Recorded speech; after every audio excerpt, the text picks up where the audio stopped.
Bismillahirrahmanirrahim. Assalamualaikum warahmatullahi wabarakatuh.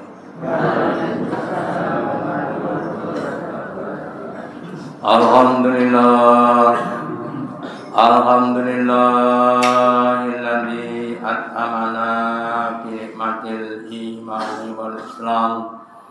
Asyhadu an la ilaha illallah wahdahu la syarikalah wa asyhadu anna Muhammadan abduhu wa rasuluhu la nabiyya ala rasulah ba'da. Allahumma sholli ala Muhammad wa ala ali Muhammad kama sholaita ala ali Ibrahim innaka Hamidum Majid wa barik ala Muhammad wa ala ali Muhammad kama barakta ala ali Ibrahim innaka Hamidum Majid. Qala Allahu ta'ala fi kitabihil karim. A'udzu billahi minasy syaithanir rajim. Ya ayyuhalladzina amanu ittaqullaha haqqa tuqatih wa la tamutunna illa wa antum muslimun. Wa qala Rasulullah sallallahu alaihi wasallam al-imanu yazidu wa yanqusu. Yazidu bis-sholihati wa yanqusu bil maksiati. Bapak Ibu hadirin yang dirahmati Allah Ta'ala, yang pertama dan utama, marilah kita selalu meningkatkan kesyukuran kita, keimanan dan ketakwaan kita kepada Allah Ta'ala dan yang telah memberikan kepada kita kenikmatan yang banyak. Semoga dengan kesyukuran kita Allah berkenan memberikan kepada kita kenikmatan yang lebih banyak, lebih sempurna, lebih komplit dunia sampai di akhirat. Amin. Bapak Ibu hadirin yang dirahmati Allah, salah satu kenikmatan agung yang Allah berikan kepada kita adalah keimanan. Kenikmatan yang hanya diberikan kepada orang-orang yang dicintai Allah Ta'ala. Kenikmatan yang tidak diberikan kepada sembarang atau setiap orang. Maka harus kita syukuri nikmat keimanan supaya keimanan itu bisa bertambah lebih besar, lebih baik, lebih sempurna. Dalam sebuah hadisnya Nabi bersabda bahwa al-imanu yazidu wa yanqusu. Iman yang ada pada hati kita itu bisa bertambah dan bisa berkurang. Lah dengan apa iman bertambah dan berkurang? Kemudian dijelaskan bahwa yazidu bisolihati. Amal itu akan bertambah dengan amal-amal soleh. Dengan sholat, dengan zikir, dengan kita berbakti kepada orang tua, atau menjalankan perintah-perintah Allah, meninggalkan larangan-larangan Allah. Wayang kusu bil maksiati, dan iman juga akan bisa berkurang bahkan hilang dengan adanya kemaksiatan, yaitu menjalankan larangan dan meninggalkan perintah-perintahnya Allah. Makanya kita harus berusaha bagaimana supaya iman kita semakin lama semakin bertambah, semakin kokoh, sehingga nanti di akhir hayat akan jadi iman yang lebih sempurna. Dalam Al-Quran Allah menjelaskan di surat Al-Imran, surat yang ketiga ayat yang ke-102, Ya ayyuhalladzina amanu, wahai orang-orang yang beriman, ittaqullaha haqqa tuqatih. Takwalah kalian kepada Allah dengan sebenar-benar takwa. Takwa itu apa? Bil imtithari awamirihi wastinabi nawahihi. Dengan menjalankan perintah-perintahnya, entah itu yang wajib, yang sunnah atau yang punya fadilah, dan meninggalkan larangan-larangannya, entah itu yang haram, yang makruh atau yang tidak pentas. Wala tamutunna illa wa antum muslimun, dan janganlah kalian mati meninggalkan dunia fana ini kecuali dalam keadaan Islam, dalam keadaan berserah diri kepada Allah. Kenapa? Karena Nabi bersabda bahwa innamal a'malu bikhawatim. Sesungguhnya amal-amal itu tergantung pada akhirnya. Kalau kita mengakhiri hidup ini dengan keislaman, dengan keimanan, dengan ketakwaan, kita akan mendapati husnul khotimah yang menjadi penyebab kita bisa masuk ke dalam surga atau ke dalam jannah. Nah, sebaliknya kalau orang itu mengakhiri hidupnya dengan kekafiran, dengan kemunafikan, karena adanya banyak fitnah-fitnah, awalnya beriman kemudian akhirnya kafir juga banyak, ya. Bahkan ada juga para ulama, orang yang sudah banyak ilmu dan banyak ibadah, akhir hanya kafir juga ada. Kenapa? Banyaknya fitnah tadi. Ya, makanya kita harus mengokohkan takwa kita dengan menjalankan perintah-perintahnya. Kalau kita masih merasa berat untuk menjalankan perintah, lihatlah pada sisi pahalanya. Karena Nabi bersabda bahwa pahala itu indamul jazai ma'a indamil bala. Besarnya pahala itu sesuai dengan besarnya ujian. Jadi kalau ada amal yang semakin berat itu berarti pahalanya semakin banyak, ya. Terus kemudian dengan keburukan dan begitu.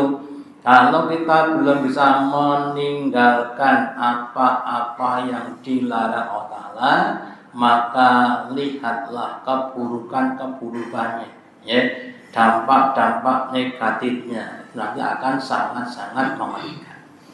Terus kemudian juga di dalam surat Al-Ahzab, surat yang ke-33 ayat yang ke-70 dan 71, Allah juga berfirman, ya ayyuhalladzina amanu, wahai orang-orang yang beriman, ittaqullaha, takwalah kalian kepada Allah, wa qulu qaulan sadidan, dan ucapkanlah qaulan sadidan, perkataan-perkataan yang benar, perkataan-perkataan yang jujur.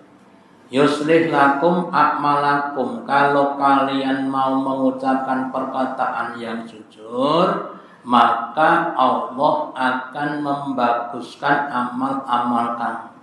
Kamu akan ditunjuki Allah amal-amal yang baik, dan kamu akan diberi kekuatan sehingga akan mampu untuk menunaikan amal-amal yang baik.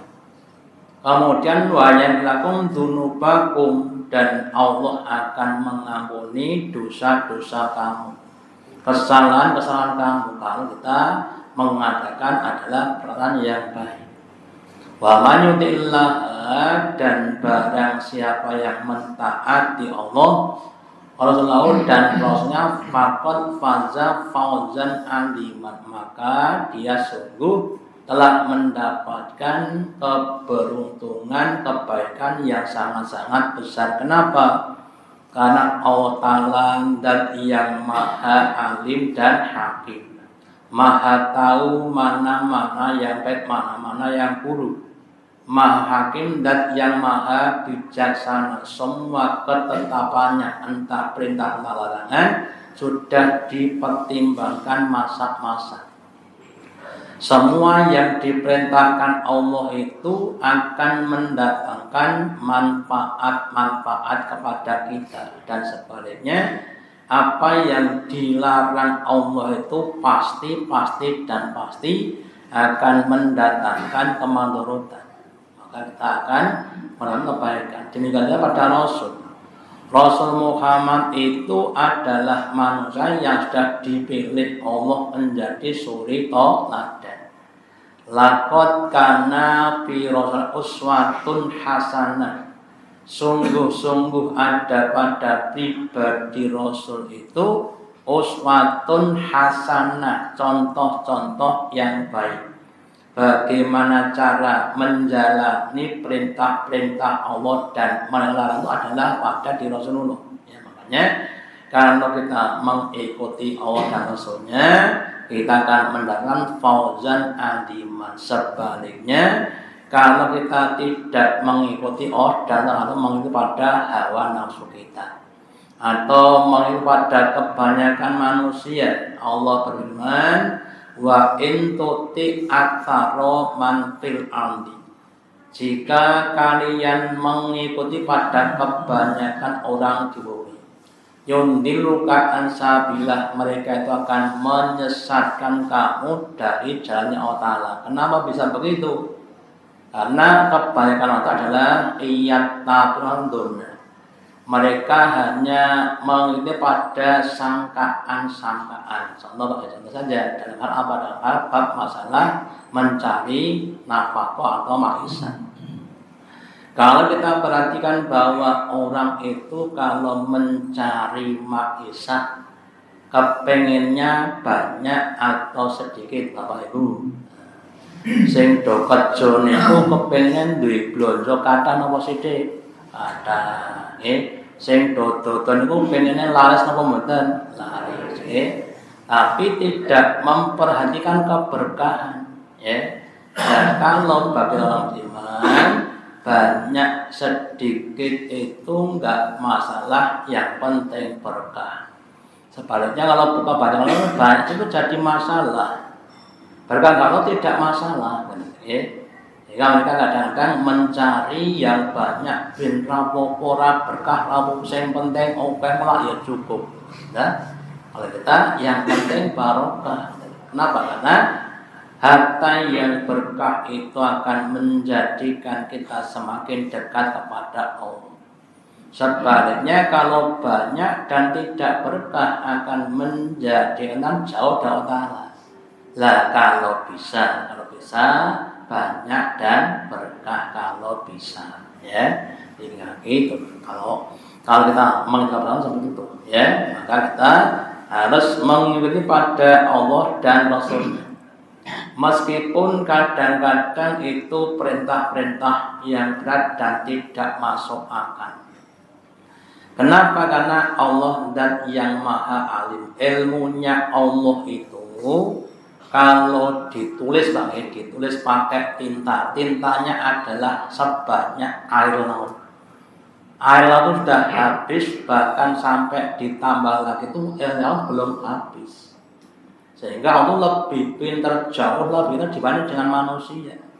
Sedangkan akalnya adalah sangat-sangat terbatas. Sehingga dalam hal iman Allah kita tidak boleh mengandalkan pikiran. Kenapa? Karena sangat-sangat terbatas. Sebenarnya mengandalkan pada iman atau pada hati. Sehingga ketika Nabi Nuh, ya, mendakwahkan kepada umatnya risalah Allah kepada mereka selama kurang lebih 950 tahun, ya.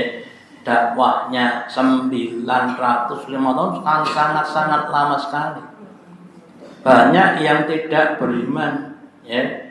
Terus kemudian Allah Ta'ala perintahkan Nabi Nuh untuk membuat kapal, bukan di tepi pantai tapi di lereng gunung. Kan enggak masuk akal. Gawe kapal kok nang lereng gunung nek dadi terus kepiye no, nggih. Sing gotong piye kapal itu lah gede. Tapi Nabi bukan itu. Ini perintahnya Allah. Suruh minta di sini lah sakarape Allah bagaimana. Ya, maka kemudian di dalam surat Hud, surat yang ke-11 ayat 37, Allah menjelaskan Wasna'il fulka bi ayuna. Wahai Nuh, sekarang umat kamu sudah tidak ada yang mau ibadah. Sekarang saatnya kamu membuat kapal. Buatlah kapal itu dengan pengawasan kami, dengan perintah-perintah kami, dengan petunjuk kami. Ya. Termasuk tadi tempatnya bukan di lereng, bukan di tepi pantai, tapi di lereng gunung. Hal yang tidak masuk akal. Tetapi dilaksanakan. Lah setelah selesai membuat kapal, kemudian berdoa kepada Allah, ya Allah, kapalnya sudah jadi, terus bagaimana? Ya. Kemudian Allah katakan bahwa sudah, biar di situ aja. Ya. Tidak usah kamu bawa ke tepi pantai atau ke dalam laut, tidak usah. Airnya tak suruh ke atas. Ya, makanya Allah turunkan hujan dari atas selama 40 hari 40 malam terus ditambah dengan air yang dari bawah matahari dimunculkan, ya, sehingga itu kemudian naik sendiri sampai ke gunung tadi, ya. Wis rasa mbok kewenang tapi pantai banyak ben munggah dhewe gitu. Itulah Allah dengan kita, ya. Nah, ini kita begitu ada perintah sing mboten masuk akal. Setiap orang nak kepingin ini bondone tambah kurang. Nek tambah secara ekonomi aku bondone ditambah ora dilongi, gitu, ora diinfak nih.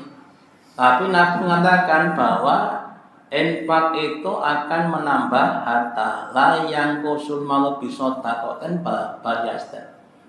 Harta itu tidak akan berada di sana, tapi akan tambah dan tambah. Nah, itu kalau Nabi begitu.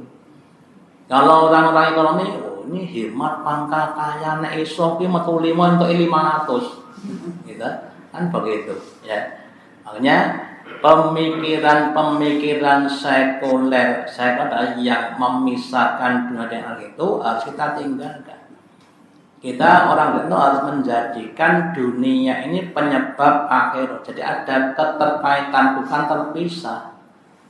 Semua yang kita lakukan di dunia akan ada dampaknya besok di akhirat. Makanya kita harus mengikuti pada wahyu, bukan nafsu. Orang itu mengikuti wahyu, bukan nafsu. Sehingga meskipun tidak enak, tapi kalau itu perintah ya dilakoni. Janjane Pak Boe, poso niku asline lho, asline niku penak napa mboten poso niku. Gitu. Aslinya jajannya ya orang penak, wong luwe ngelak, lumrah kok. Tapi apa dampaknya? Dampaknya sangat-sangat banyak, sangat-sangat baik sekali. Ya. Salah satunya nanti kalau pas lapar itu ada namanya autofagi. Badan kita itu membersihkan dan memperbaiki sel-sel yang rusak. Ya. Sehingga dengan adanya puasa meskipun lemah, ya, haus dan lapar, kemudian badannya semakin baik, organnya semakin baik karena ada usaha untuk memperbaiki diri. Jadi dengan kisah Nabi ini menjelaskan bahwa Nabi Nuh mengikuti perintahnya Allah meskipun tidak masuk akal, membuat kapal kok di lereng gunung, tapi tetap diikuti. Demikian juga Nabi Ibrahim, ya, sudah lama tidak punya anak. Akhirnya punya anak satu namanya Ismail. Kemudian masa kecilnya, ya, tidak bisa menyaksikan karena meninggalkan, ya, jadi ditinggal di Mekah, terus bapaknya ini kembali ke Palestina selama 13 tahun. Ya. Jadi dari bayi abang ditinggal selama 13 tahun. Ketika ketemu bagaimana senangnya Ibrahim bertemu dengan anaknya. Sudah besar, sudah bisa diajak untuk bekerja. Ya. Tapi ada perintah untuk menyembelih anaknya. Secara zahir yang namanya disalurkan mati. Kalau mati kan nggak punya anak lagi, ya. Ki jane Allah ki jane piye to? Dia anak siji kok kon beleh ngolah iran dia anak meneh. Usia sudah di atas 100 tahun. Tapi itu adalah Allah Ta'ala, zat yang maha bijak, zat yang maha pinter, ya. Maka kemudian di surat As-Saffat ayat 102 Allah katakan, falamma balagha sa'ya, maka ketika Ismail itu sudah sampai pada masa remaja, ya. Terus Nabi Ibrahim berkata kepada anaknya, qala ya bunayya, wahai anakku, ini ara fil manami, tadi malam saya itu bermimpi, antara aku kok menyembelih kepada kamu, itu bagaimana? Terus anaknya diberikan suatu kesempatan, bagaimana pendapat kamu?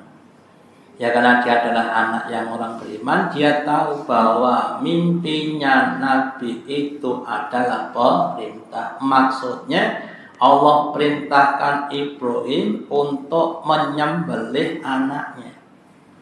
Dan Ishak kemudian apa? Ya abadi if'al, wahai bapakku, laksanakanlah matu'mat, apa yang dilakukan kepada mang beleh kula mboten napa-napa. Nek niku perintah Allah Ta'ala.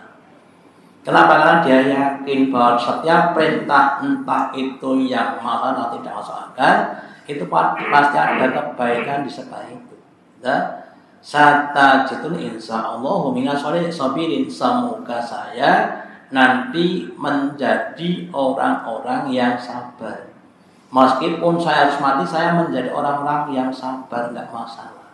Ya. Nah, meskipun nanti Bapak Ibu kita tahu semuanya, setelah Nabi Ibrahim itu akan melaksanakan, kemudian pisaunya sudah nempel di lehernya Ismail, terus diganti dengan kibas atau kambing. Ya, itu adalah suatu kisah yang kita yakini.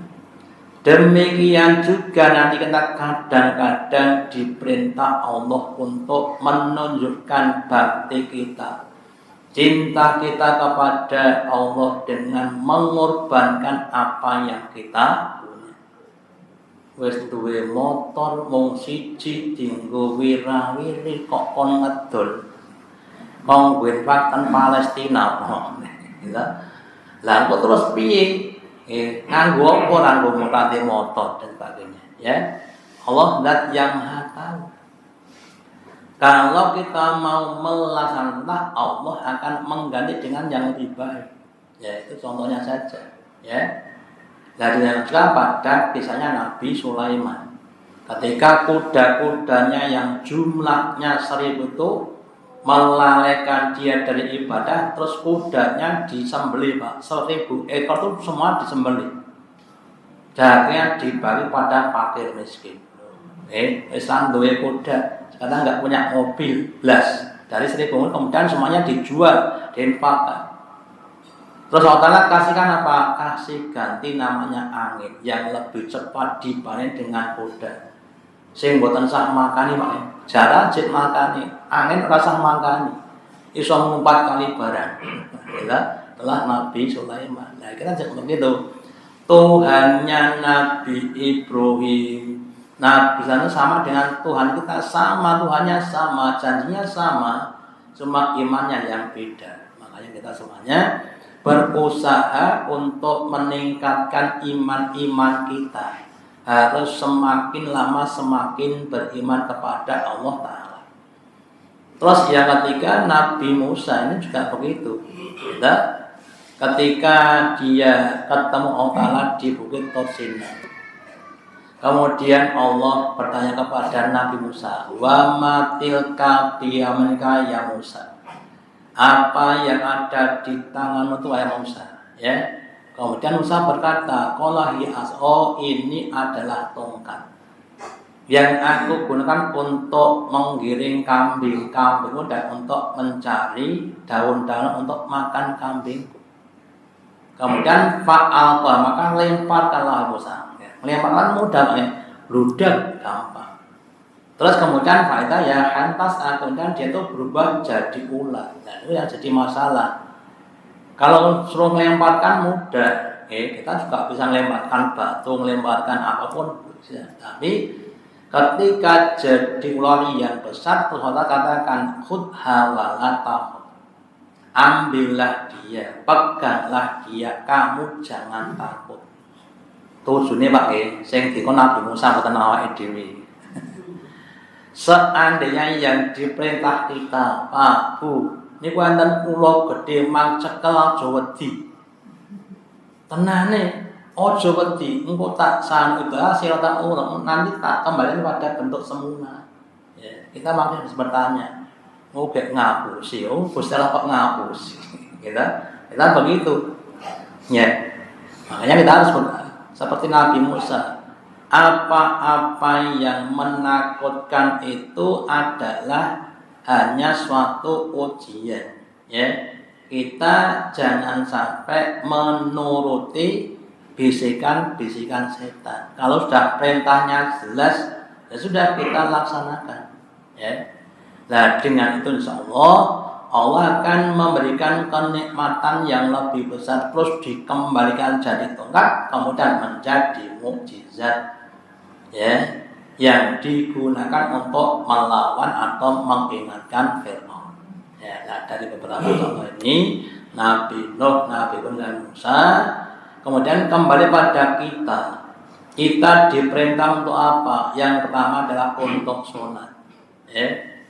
Wa aqimus sholata wa atuz zakah. Wahai orang beriman, dirikanlah, tegakkanlah sholat dan bayarlah zakat. Yang namanya mendirikan sholat itu tidak sekedar menunaikan sholat, tapi dengan syarat-syaratnya, dengan rukun-rukun, dengan fadilah-fadilahnya, dengan kekhusyuannya, dengan ketumakninahannya dan sebagainya, supaya menjadi sholat-sholat yang sempurna. Maka monggo syaratnya monggo kita penuhi, mulai dari berwudu atau bersuci, kemudian menutup aurat, ya. Kemudian menghadap kiblat dan sebagainya harus kita penuhi. Kemudian rukun-rukunnya, ya, yang harus kita sempurnakan, rukuknya, sujudnya monggo disempurnakan, soft-softnya monggo dirapatkan, supaya menjadi sholat-sholat yang semakin sempurna. Dan kemudian bayarlah zakat, utamanya zakat mal, ya, monggo untuk zakat mal yang sudah sampai itu dibayarkan untuk celengan di akhirat. Di bulan Syawal atau setelah Ramadan, zakat kita juga dibayar. Para kamu warawin dan rukuklah kamu bersama orang-orang yang rukuk, itu perintahnya Allah. Mari kita laksanakan, meskipun lah sholat kok ping 5 sedina yo kesel no. Ya kita harus melihat tadi apa manfaat sholat, ya. Kemudian nanti juga ditambah dengan sholat-sholat nafilah, sholat-sholat sunnahnya kita tambah, yang qobliyah, yang ba'diyah, yang sholat malam, ya, yang sholat duha dan lain sebagainya. Lah dengan kita menambah sholat yang nafilah, semoga bisa menyempurnakan sholat wajib yang mungkin sedikit banyak ada kekurangannya. Terus kemudian juga di surat Al-Ankabut ayat 45 Allah berfirman, "Utlu ma uhiya ilaika minal kitab." Wahai Rasulullah, bacakanlah, teranglah apa yang telah diangkat kepada kamu dari kitab Al-Quran. Wa aqimis sholat, dan tegakkanlah sholat. Kenapa? Inna sholata tanha 'anil fahsya'i wal munkar. Sebagian dari fungsi manfaat sholat adalah dapat mencegah kita dari perbuatan keji dan perbuatan yang mungkar. Perbuatan keji itu perbuatan sing membikin kita kudune malu. Kenapa? Karena itu perbuatan yang hina, ya. Perbuatan yang kita ingkari. Kenapa? Karena memberikan dampak yang negatif. Lah bagi orang-orang yang sholatnya sudah baik, ketika akan melakukan perbuatan ketidak itu kemudian ada rem dalam hatinya, ojo menutup, ya. Lah bagi yang tidak atau belum baik, maka kadang itu bablas saja, ya. Serapopo karo kuwi salat meneh. Ya, bahkan ada sebagian orang tuh mau maksiat itu kemudian malah nganggo bismillah. Ya, kan sudah jadi masalah, ya. Wala dzikru akbar, dan sholat itu sebagai amalan untuk mengingat Allah yang paling akbar, yang paling besar, yang paling sempurna, yang paling baik. Karena semuanya tidak dilakukan. Kita konsentrasi Allah itu konsentrasi, nggak boleh bicara dengan yang lainnya. Nek empun Allah akbar. Lah kalau kita ingat Allah bila kalau kita ingat Allah, maka hati kita akan semakin lama semakin tenang, semakin tentram, semakin sakinah. Semakin banyak sholat, semakin banyak ingat, semakin banyak tentram hati kita, meskipun menghadapi berbagai macam masalah kehidupan di dunia. Allah yang mata sama, dan Allah itu mengetahui apa yang kau lakukan. Terus kemudian dalam hadisnya Nabi bersabda, man hafadha alaiha, barang siapa yang dia mau menjaga sholat, kan laku nurun, maka sholat itu akan menjadi nur, menjadi cahaya. Wa burhanan, dan menjadi pembeda, bisa untuk membedakan yang baik dengan yang buruk. Wa najatan yaumah, dan akan menjadi penyelamat besok pada hari kiamat. Jadi kalau kita itu sholatnya bagus, nanti diberi cahaya sehingga ketinggal begitu. Gula hitam, terus lampunya 5 watt, kintennya kecekel banget. Ya. Boleh hitam cilik, lampunya mau 5 watt, orang ketok.